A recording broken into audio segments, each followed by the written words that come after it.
Hello everyone, welcome.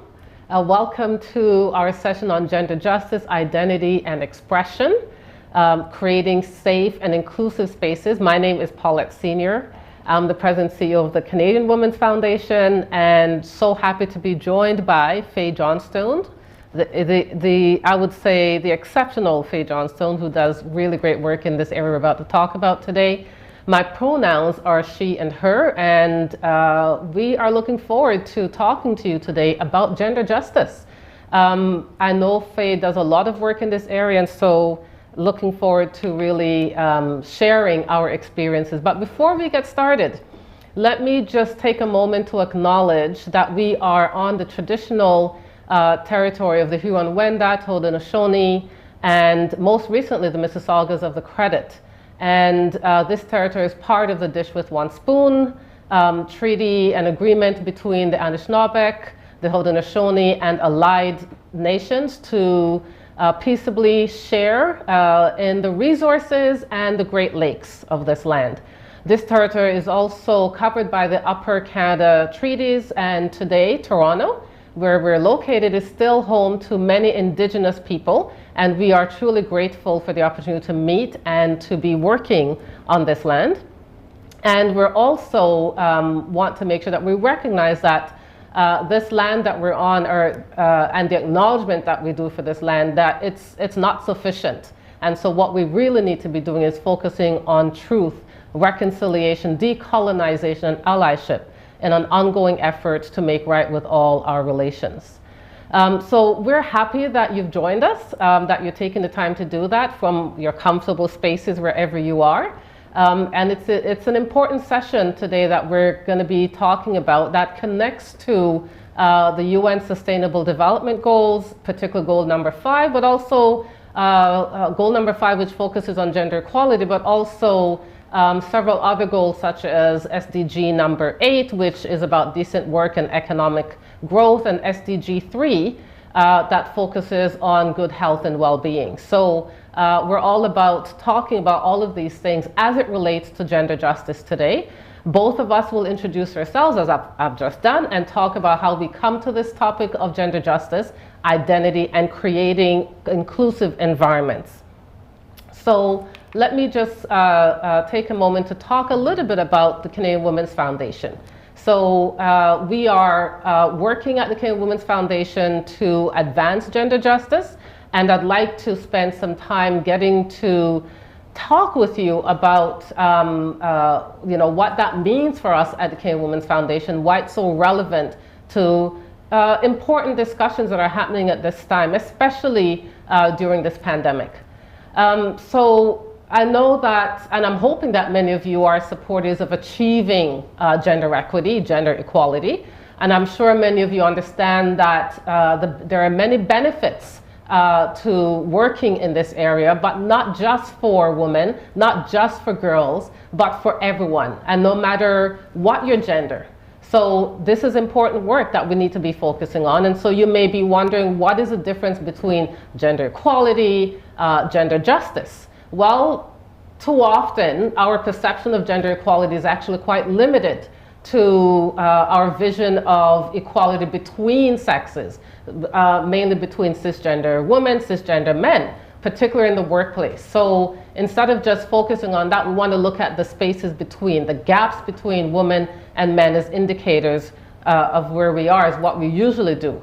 So we want to make sure that we're not just talking about salaries between men and women, but we're also talking about what happens among women. So, and the perspective is not just about looking at a binary approach, but looking at the whole picture. Because to truly achieve equality, we need to look at the gaps that exist among women, Black women, trans women, Indigenous women, women with disabilities who are living with disabilities every day, women who are newcomers to Canada. And so we need to be able to talk about diversity from this sort of intersectional existence that we all live with, and making sure we're doing that based on where people are located in their own social locations. And this is where gender justice actually comes in a bigger, bolder goal, because it is a recognition that gender is a spectrum and that gender equality isn't just about ending sexism. In fact, the Global Fund for Women, which is a foundation for women in the US that provides support throughout the world, defines gender justice as the redistribution of power, opportunities, and access for people of all genders. And that's, to me, that is a really important distinction and definition, because it actually identifies the word power, right? And redistribution. Achieving gender justice to me means that all women, girls, two-spirit, trans, and non-binary people get the full rights and support and respect that they deserve. And this to me includes paid, fair, and livable wages, safety from violence and harassment, representation at all levels in terms of decision making, a critical one, and every opportunity to thrive. And so pursuing gender justice means pursuing a wide range of systemic changes for social justice, including an end to racism, an end to poverty, and other forms of discrimination and barriers. As Third Wave Fund notes, gender justice can only truly be achieved when all forms of oppression, discrimination cease to exist. So that's a pretty powerful statement. And that's why I'm committed to the work that we do at the Kenya Women's Foundation, which was started by some fierce feminists who had the vision that together we could actually overcome the challenges of inequality. And 2021 actually marks our 30th anniversary. So in 1991, when we started, it was really about making sure that grassroots organizations could get the funding that they need to actually work towards change. One of our founding mothers, the late, great Rosemary Brown, was the first Black woman in Canada to be elected to a provincial parliament. In fact, it was actually in British Columbia. And she's known for saying, until all of us have made it, none of us have made it. I like that, because for us, that is the place from which we do our work.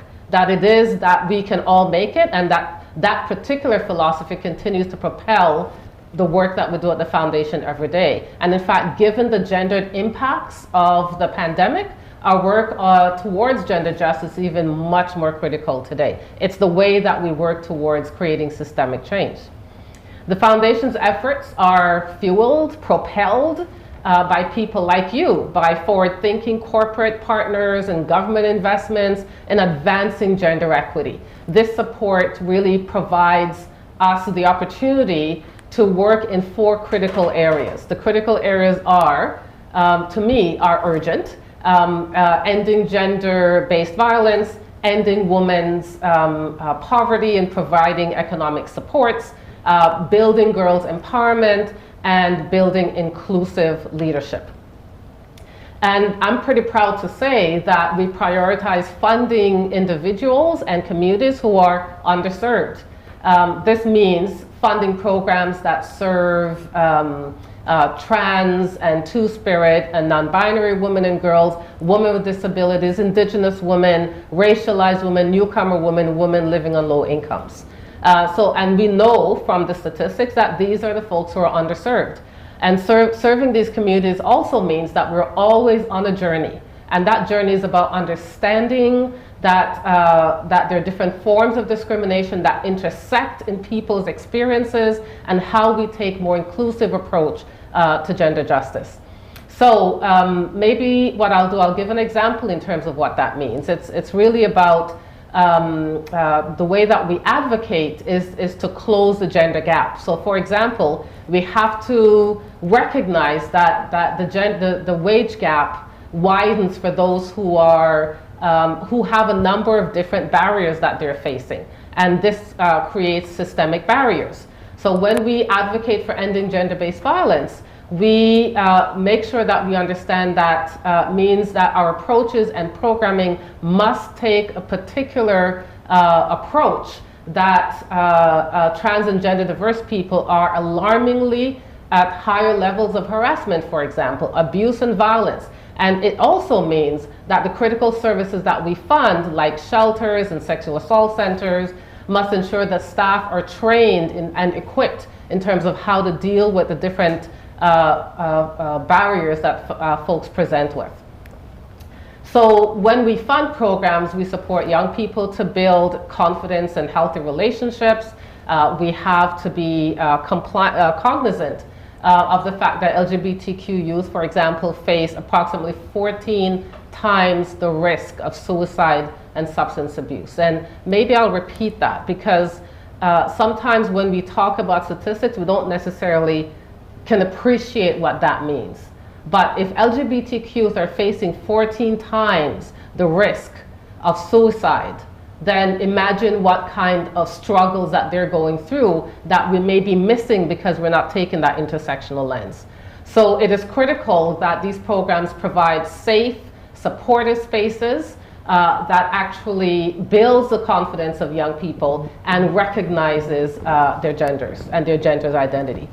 And this intersectional, inclusive approach must go beyond the nonprofit sector. So it's not just about the nonprofit sector doing what the charitable sector always does.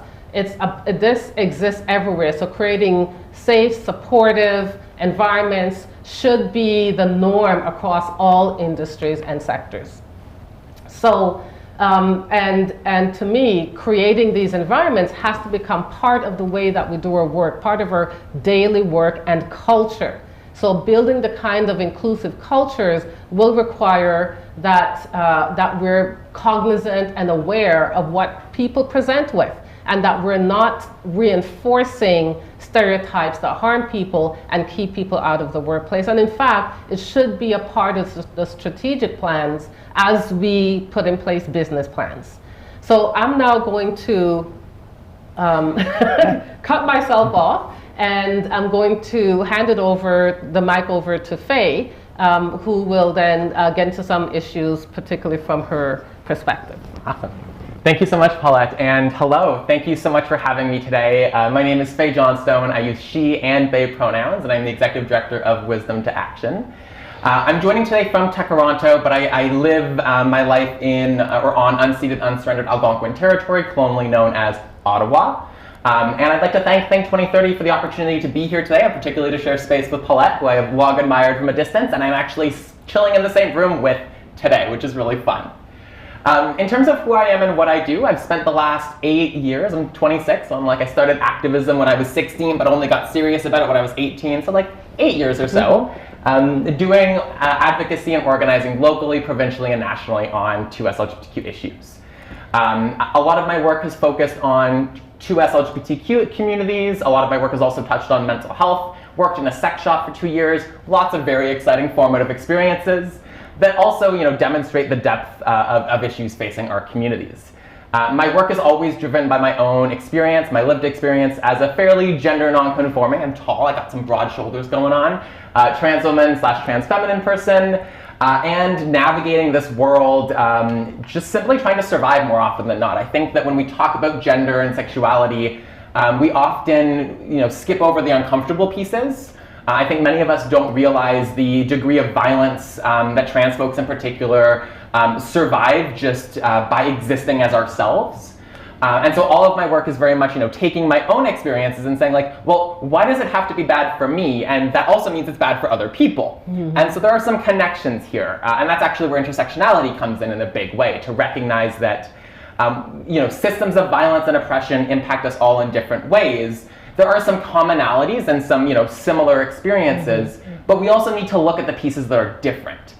The ways in which trans people experience violence that are distinct or different from those of cis women, for example. And those are opportunities for us to better understand communities, to better understand violence. And we actually need to understand violence in order to fully resist it. In terms of my work, I've spent the past 4 years with Wisdom to Action. I like to describe us as a small, feisty, but surprisingly sometimes mighty consulting firm. And we bring together a team of associates and project officers who help nonprofits, community organizations, governments on a range of issues, largely in the sector of 2S LGBTQ inclusion, knowledge mobilization, research, and resource development. So we help a lot of small 2S LGBTQ community organizations figure out how to better serve their communities, developing strategic plans, implementing toolkits, and engaging community outreach. And we work across sectors, but a lot of our work really is founded upon helping smaller organizations, and then particularly helping organizations through a lens that actually meets their values, not a lens of, here is the best way of doing things, but a lens that is, here is the right way, the just way, the equitable way, and the anti-oppressive way. Through our work, we've had and as a social enterprise, our commitment is to use our platform and our weight to advance 2S LGBTQ inclusion beyond just our work with clients. And so we spend a lot of our time trying to rally children's rights sectors, feminist sectors, and other allied stakeholders to not only talk about 2S LGBTQ inclusion, but to advance it in a bolder way through concrete policy proposals. A lot of the time when we talk about 2S LGBTQ communities, we slap on a little rainbow sticker and we say, oh, we did the thing, the job is done. And that's insufficient. And so we are called upon to, on one end, do that internal work to build our own knowledge, our skills, to confront our own assumptions, but then also to do that external work. And that external work is where we often lose folks. We lose folks at a lot of different places, but I think on a public policy level, we need to not only do our own capacity building internally, but actually talk with communities to understand what are their systemic needs and what are systemic responses to those needs. When we talk about gender justice, we have to recognize that equality isn't quite sufficient, and that too many folks, particularly racialized folks and Black women and Indigenous women, but also trans and gender diverse folks, are left out of those conversations. From my perspective as a trans woman, I think of gender justice as a world where I can go outside and experience safety.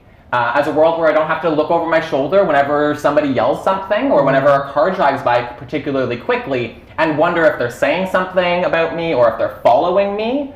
And a lot of those are experiences that trans women and trans feminine folks in particular face every single day.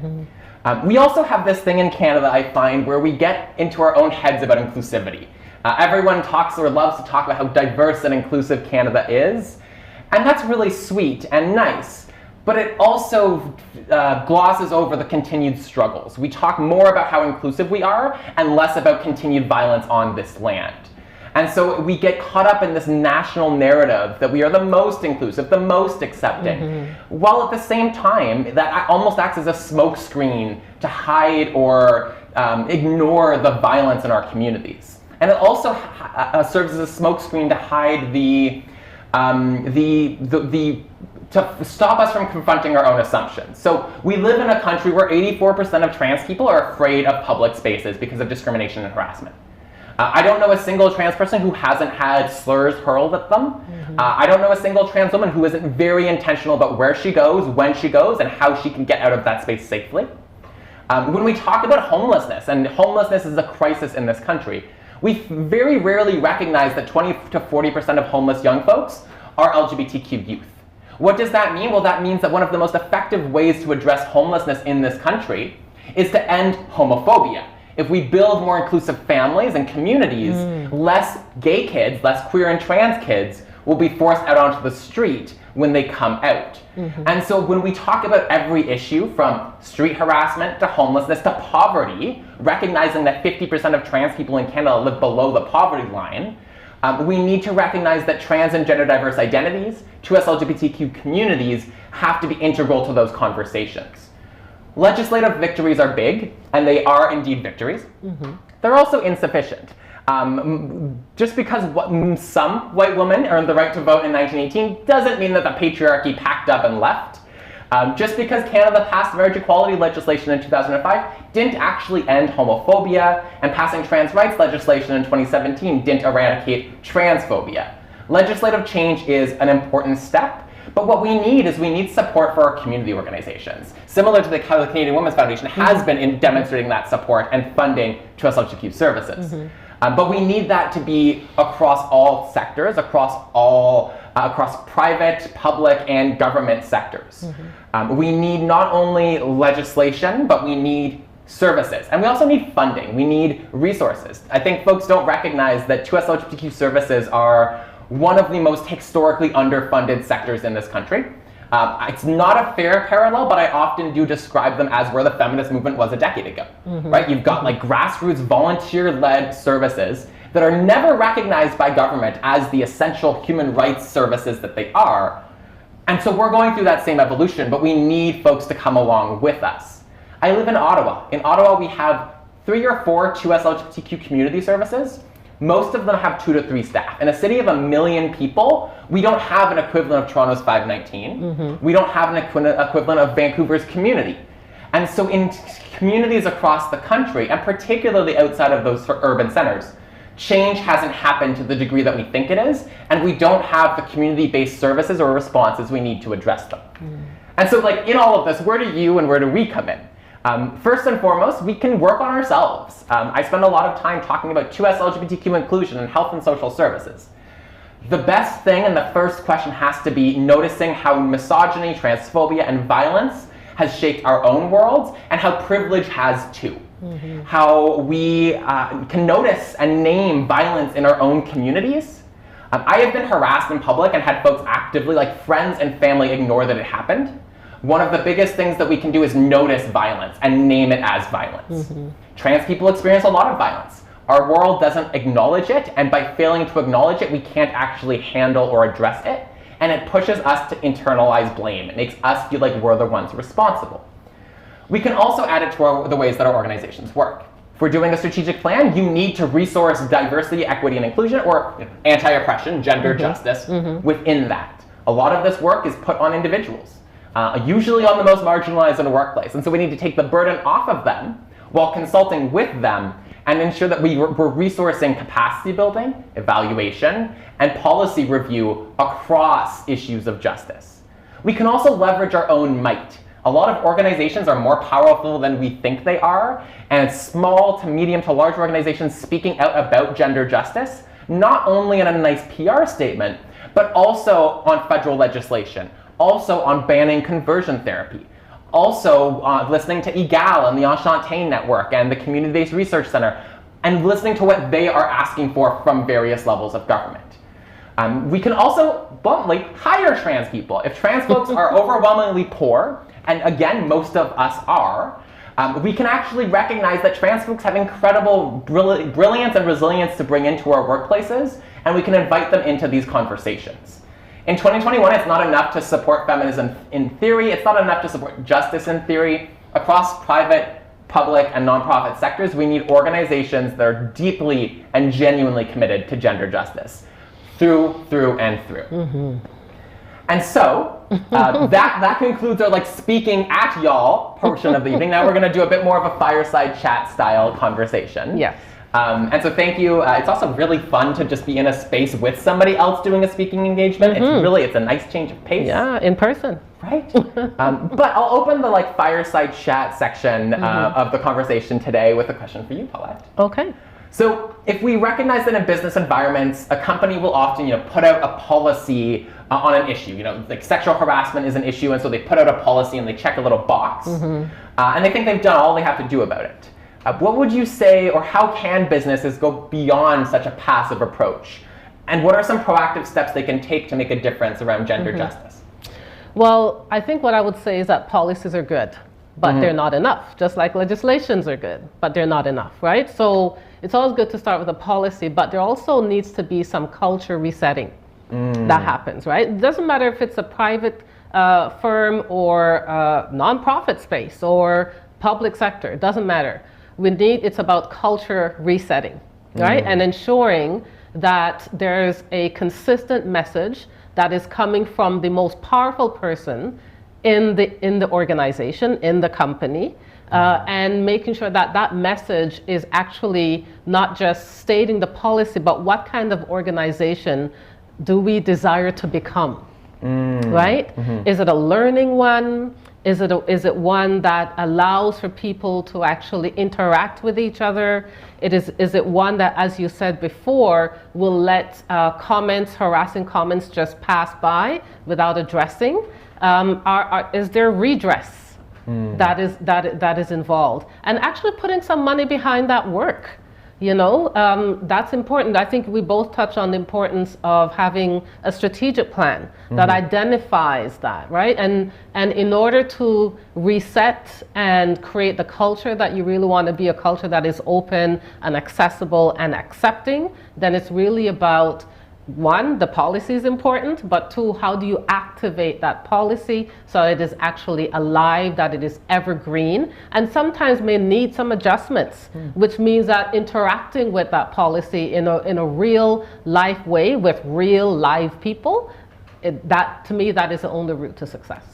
Oh, I love that. I think I love the culture work, right? So much of diversity, equity, it's culture work. It's how do we help organizations change, strengthen, adapt their cultures. So one of the terms we're hearing more and more about recently is emotional tax. I'm really curious to hear your response to emotional tax, right? Because I've thought of it myself, and I'm wondering how do you deal with that, especially in the work environment? So emotional tax, which is the stress of being constantly on guard against discrimination at work, and how that particular hits people where they work. I'm curious about what you think should really be the approach, particularly in an office environment, to addressing it. Oh, I love it. I think the emotional tax is, I think it's burnout, right? It's the expectation, I think emotional labor, the idea that certain people have to put in all of this extra work to care for others. But I think the emotional tax is, we talk a lot about the negative impact of oppression, violence on mental health, right? And I think emotional tax is a very good way of thinking about that, because it is an emotional tax if you have to worry about your safety in your workplace. I'm lucky. I work for I'm executive director of a firm. I work with a lot of trans and queer folks, and a lot of folks who work in this world and are committed to justice. But nonetheless, I am almost always the only trans person in the room, and I'm also almost always I'm the only trans person, I'm the only trans woman, I'm often the only non-straight cisgender person. And that often, in across identities, puts you in a context where you have to do the education, where you also have to manage people's inappropriate questions or comments, and then you have that burden of what happens if somebody says something. Right. I often think, I travel for work a lot, right? So I'm out in public spaces, and I think there's a question for how do workplaces not only address the emotional tax, the burden of unsafe or often not perfect work environments as marginalized people, but how are they actually proactively planning for the burden that is put on those employees? Right. How are they thinking about extra support for those folks who may be having a rough time? How are they thinking about, I think, employee resource groups are a big thing right now. Are they thinking about spaces for community members or employees who share identities to come together and connect and support one another? Are they planning and checking in when the media is getting horrible, as it tends to do, with marginalized employees who might be directly impacted? So a lot of it is, I think we need to recognize the emotional tax, and then we need organizations to respond, to introduce programs and interventions that support those employees, because if they're not there, they're not going to stick around. And I would say, even if you don't know or recognize an emotional tax because there's a story in the media, there needs to be space allowed for that to come forward, right? Yeah. So making sure that there is a channel for which staff can feel comfortable bringing that forward. And I could relate so much to what you say, but from the perspective of a Black woman, being the only one in the room, or being one of few, or walking into a space being the only Black woman, sometimes both, right? So there's an emotional tax that comes with that, and I was also thinking, Faye, about so what does an ally do, right? In a situation like that. And when I think about it from my perspective, what would I like someone to do? I'd like for someone to actually recognize that, and be there, sort of giving me that space to say, oh my God, did you hear that comment? We need people to vent to, right? Yeah. I think it's underestimated how much value it has when you don't have to fix. Allies aren't don't have to fix everything, No, right? Like, no, just we be got there. a lot of stuff to do, but just noticing violence, recognizing it, and being able to tell folks that you see that it's hard, or that you're a safe person for that conversation, I think has immense value. So I'm going to go on to the next question, because this kind of goes to the heart of our topic. And so some company leaders may feel they don't have to deal with issues like gender justice, and I don't know why, but some feel they don't. Gender identity or even gender expressions, because they don't really currently have any employees who identify, right? As trans, two-spirit, non-binary people. And how do they actually address these issues, even if they don't see someone in their company that identifies as such? As somebody who has time and again got the, oh God, somebody just came out in the workplace, please help phone call, being proactive is the smarter approach, and creating a gender inclusive culture. I think we sometimes silo off different communities, right? So like women are over here, racialized folks over here, trans folks over here. Gender inclusive spaces, trans inclusive spaces have a net benefit for everybody, and businesses, organizations need to recognize that benefit. Having a space that welcomes folks of diverse genders means that you have a broader client base, if we're going like a pure business economic perspective. And having a space that embraces diverse ways of understanding and experiencing gender creates environments where all individuals can be more authentic about themselves. Right. We live in a world where toxic masculinity screws over our men in a variety of horrifying ways. We also live in a world where patriarchy teaches women a lot of insidious and harmful messages. Gender justice, I love, because it broadens it and brings it all together. Yeah, it does. It recognizes that gender inclusivity, trans inclusivity, is inherent to like liberation from patriarchy, to ending misogyny. It names some of those connections. And so I think for business folks who might not see it in their workplace, I will you say that you've probably had a trans employee, and probably multiple. They just probably didn't feel safe coming out, and didn't necessarily want to come out in your work environment. And B, there are trans folks across communities, across identities, across sectors. They are talented, brilliant people. We should be trying to appeal to them, to invite them into our spaces, because they bring so much value, not just as trans folks, but also just as folks, as people with skill sets. And I think you'll find that they're some of the most like resilient and cool and fun folks to bring into your workplaces. That's such a great answer, and one of the things you mentioned is the importance of authenticity, right? And how people can bring their full selves to work. And it's funny what happens when you create a culture and the policy, because when you think that there's no one, there is someone. We're everywhere, right? I'm just like, you can't hide from us. So when people feel comfortable and safe, they can actually be their true, authentic selves in the space, right? Exactly. So I love that. And so at this point, we're going to look to the audience. I think we do have one question that's come forward. So it is, what is the difference between gender equity, gender equality, and women's empowerment? Do you want to start? Yeah, so so gender equality is like, that image that is like overused now of like the people watching the game. Yes. And there's like unequal things. Right. And I never can remember, and I won't even try to like, yeah. But equality is essentially everyone's got the exact same thing. Right. Issue with equality is it doesn't recognize history. It doesn't recognize the fact that gender injustice was intentionally imposed. And so you can't just like level a playing field, because folks have been historically shaped by patriarchy and by sexism. And then women's empowerment, I think, is kind of a thing that is separate but flows through all of it. If we recognize that women in this land have been subjected to violence and oppression, women's empowerment is a way of saying, let's change that, and let's do that by investing in the leaders of today. Right. Let's do that by investing in women who have the knowledge, have the leadership. Let's lift them up, because they can fix things for us in a good way. That was comprehensive.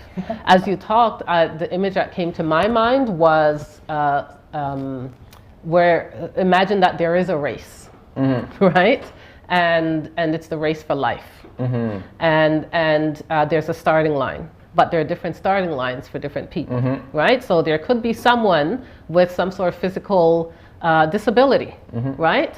Is it fair that someone who doesn't have physical disability have the same starting line, right? So to me, that is the importance of equity, is recognizing the gifts and talents, but also the barriers that people come forward with, and actually putting in place the right levers to support them to thrive. Oh, I love that. To win, right? So I like that analogy because it really displays the key difference between equality and equity, but also you can't have equality without putting in place equity. Yeah, I Right? have a dream of like equality isn't a bad dream. Yeah. But that's a dream that's like 300 years down from now. Yeah. In the meantime, we need equity to get us to a point where we can even talk about equality. And I love the way you talked about women's empowerment. It's investing in women, recognizing that issues around opportunities have not been equal, right? Or equitable. And so investing in folks who are not at a table when you see the traditional table of leaders. If you look at the leaders in this country, we have so much farther to go. So it's really supporting young people, girls, two-spirit, trans, non-binary young people to be able to have opportunities to lead. And when they have opportunities to lead, then we will actually see a change in who the leaders are in our communities, in our country, in this world. I love that. Yeah. So I think we have another question. I'm going to flip it and ask it to you. Okay. And this is an interesting one. Do you believe that there are any gender roles that people should be taught to follow? Gender roles, that's a question. Yeah, I'm like... Gender roles that people should be, I would say no. I think that's a great answer. To me, that's a no. Yeah. Right? Yeah. Yeah, it's a no, because I don't think there should be any limits to what anyone can do because of their gender identity.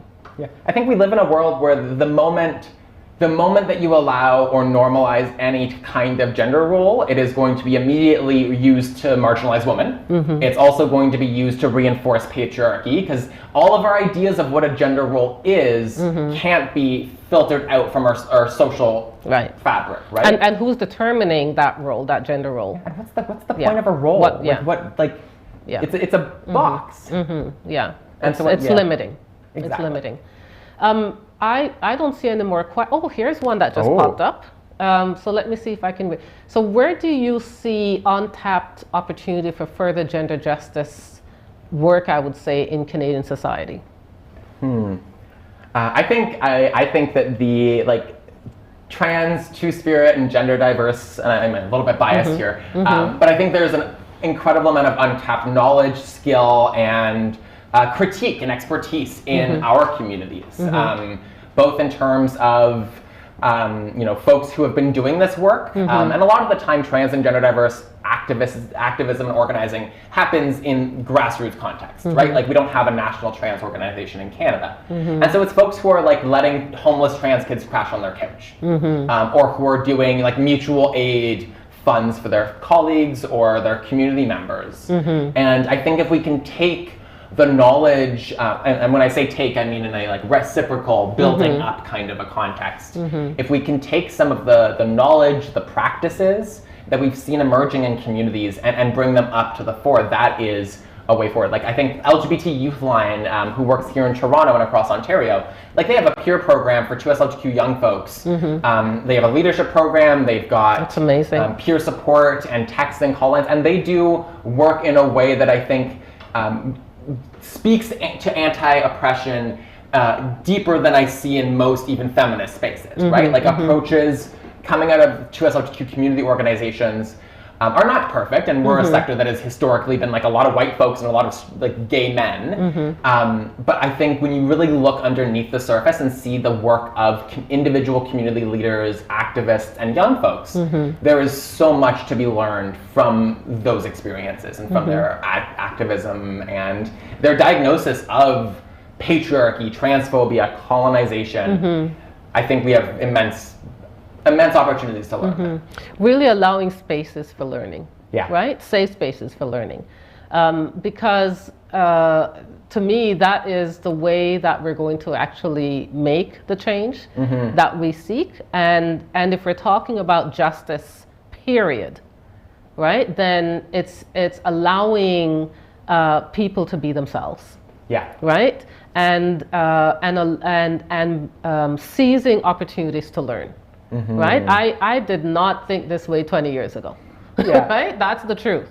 And so I have learned a lot over the years in terms of being a cisgendered woman, being a black woman, being a straight woman, and all of that comes with, but also realizing my privileges in terms of an able-bodied woman, and all of that identity, but knowing that within my whole makeup, there are areas that I'm very privileged in and areas that I'm not because of how I identify, right? So it's really about creating the spaces to allow people to be themselves, but also if you're fighting for justice, if your mission is justice, then it can't just be for some and not for all. Yeah. And it can't just, I really love the self-reflection piece is integral to me, right? Like, I think recognizing, in a lot of our field of work, I find it's a tough dance of like how much do we talk about our experiences of violence and oppression versus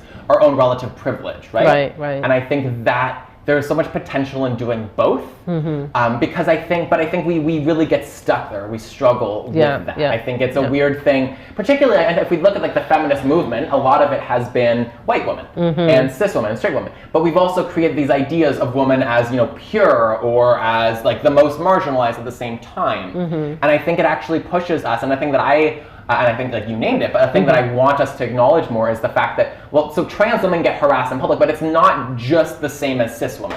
Right. And I think that a lot of cis folks don't process or recognize that.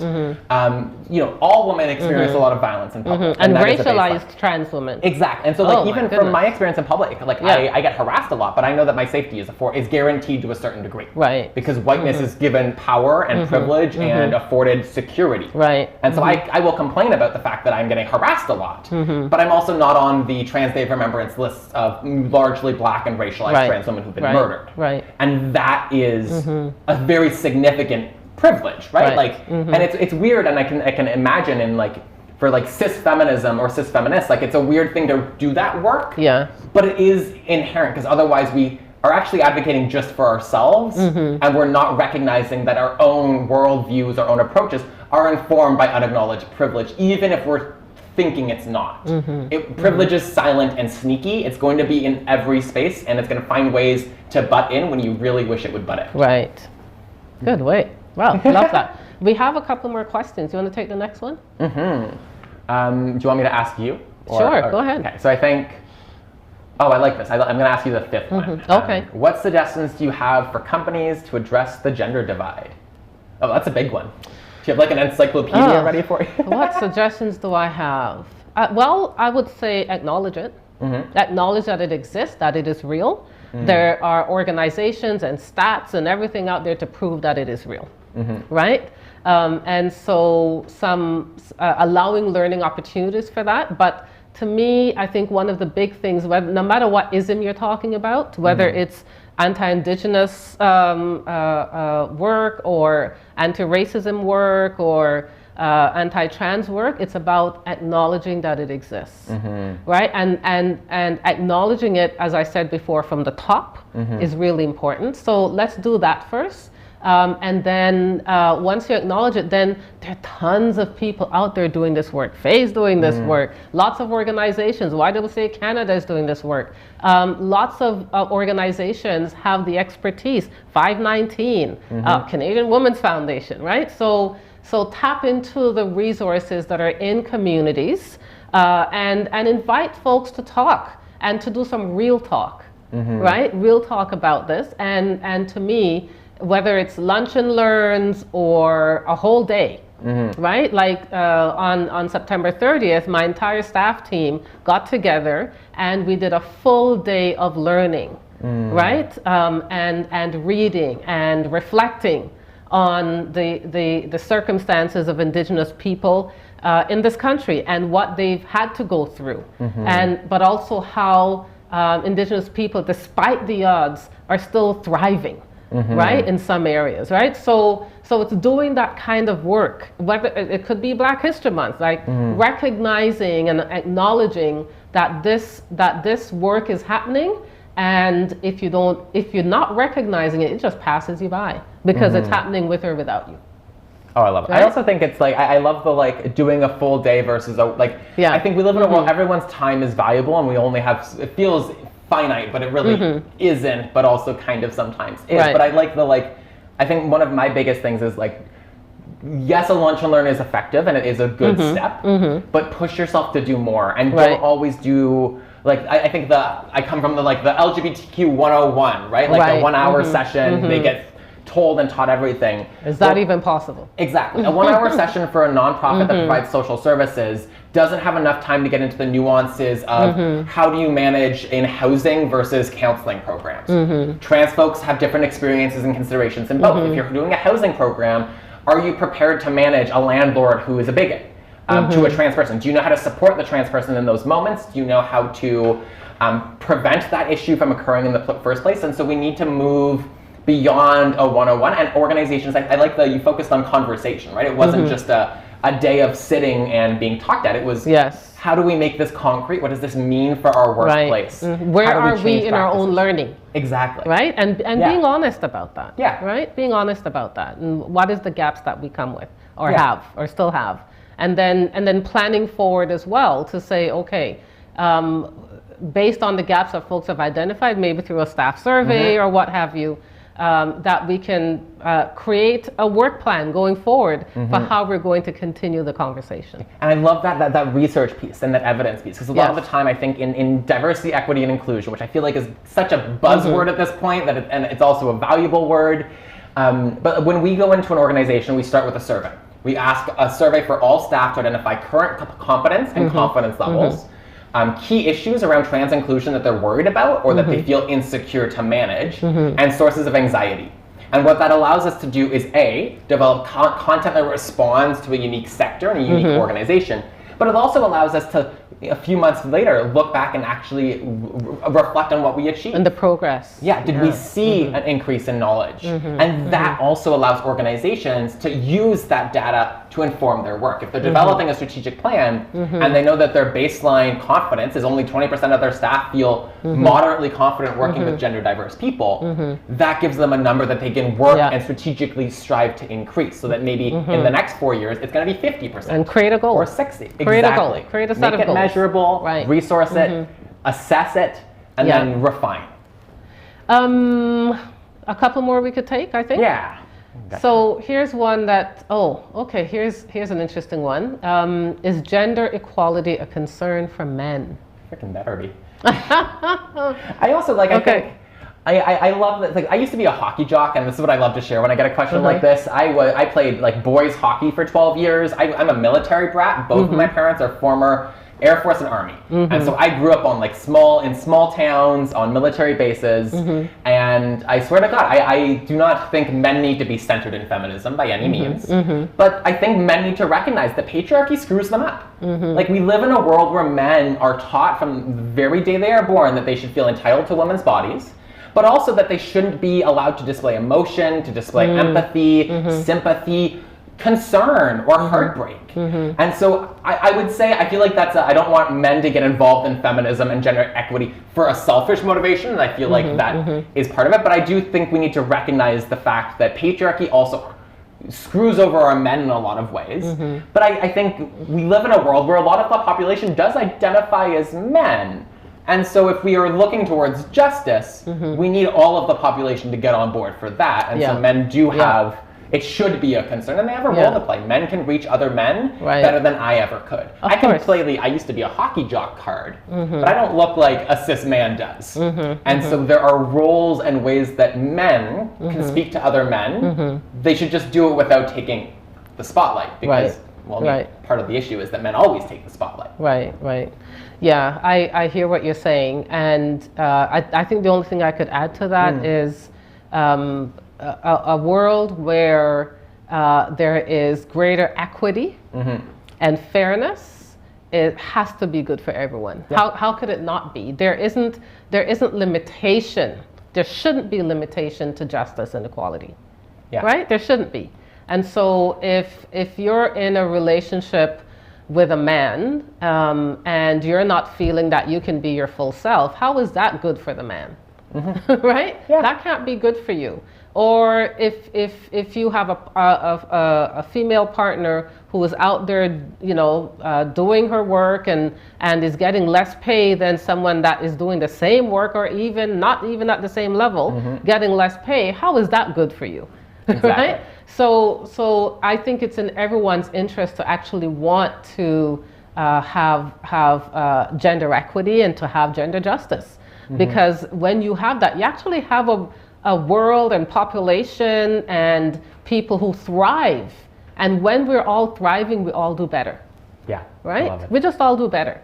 So I shouldn't have to convince anyone of that, but it's kind of like common sense, right? Yeah. And I honestly, like, my dream is a world where, everyone is able to express their genders in as many vibrant ways as they so desire. Like, I want a world where men who want to wear lipstick are able to go and wear lipstick without being harassed in public. Like that, like a gender just world is one in which everyone's gender identities, gender expressions, gendered embodiments are welcomed, are celebrated, are championed, and where we can actually, like, I think in this world, a lot of us have a hard time distinguishing between what do we want to do and what does the world allow us to do. And a world where everyone, from the day they're born, doesn't actually have to filter through the complex and horrible messaging of misogyny and toxic masculinity and transphobia. That is such a beautiful world. It's a world where everyone's expressions are going to be vibrant and exciting, where everyone can be a full and authentic version of themselves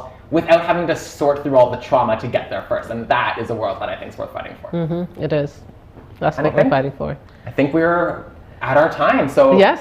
Perhaps to our audience who's joined us, thank you so much for joining today. We'll wrap up there for today, and I hope you enjoy the rest of the event, and I hope you've enjoyed your time with us this afternoon. Thanks, everyone. Great to have you here with us.